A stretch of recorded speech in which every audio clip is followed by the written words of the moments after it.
Est-ce que tu savais que Triss et Lambert s'étaient potentiellement pécho? Bienvenue dans 20 jours pour en apprendre plus sur The Witcher, jour 4. Bon, si tu as joué à The Witcher et ou que tu as lu les livres, tu connais forcément l'impétueux sorceleur qu'est Lambert et la pétillante sorcière Triss Merigold, qui a d'ailleurs une romance avec notre cher Geralt de Rivia. Eh bien, il s'avère qu'elle et Lambert auraient pu avoir une relation. Dans un premier temps, si vous connaissez l'univers de The Witcher, vous êtes au courant que les sorceleurs ont une libido importante et qu'ils ont par conséquent beaucoup de conquêtes à leur actif. C'est le cas pour Geralt qui, lors de The Witcher 1, obtient à chaque fois une carte à l'effigie des femmes qu'il pécho, comme tradition, et dans The Witcher 3, c'est en défiant Lambert Ogwyn qu'il obtient la carte de Triss Merigold. Le second élément se trouve lorsqu'Eskel, Lambert et Geralt jouent au jeu Je n'ai jamais lors de la quête La chaleur du foyer. Lorsque Geralt dit Je n'ai jamais Fuis par la fenêtre d'une amante.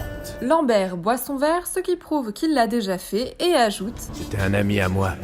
J'ai pas voulu lui faire de peine. Et pour aller dans ce sens, dans The Witcher 1, dans l'appartement de Triss, l'on peut remarquer des traces de pas allant du lit à la fenêtre. Ce qui peut sous-entendre que quelqu'un a dû sortir par là à un moment donné. Ensuite, la relation entre Triss et Lambert, qu'elle soit dans les livres ou bien dans les jeux vidéo, n'est pas idéale. Lambert est très dur avec elle et l'appelle par son nom de famille, ce qu'elle déteste. Mais dans l'entrée concernant son personnage dans The Witcher 1, il est indiqué « Ce jeune sorceleur querelleur a le verbe acerbe », même s'il s'en sert parfois pour exprimer sa tendresse aux gens. Qui plus est, pour revenir à The Witcher 3, toujours lors de la quête La chaleur du foyer, lorsque Yennefer est encore à leur table, si Lambert demande à Geralt comment va Triss et qu'il répond qu'elle va bien, Lambert fera référence aux cicatrices que Triss s'est faites lors de la bataille de Soden. Cette scène peut mettre en avant le fait qu'ils ont été suffisamment intimes pour que Triss lui parle et même lui montre ces fameuses cicatrices. Et alors vous en pensez quoi? N'hésite pas à me le dire en commentaire et en attendant la prochaine vidéo, n'oublie pas de t'abonner.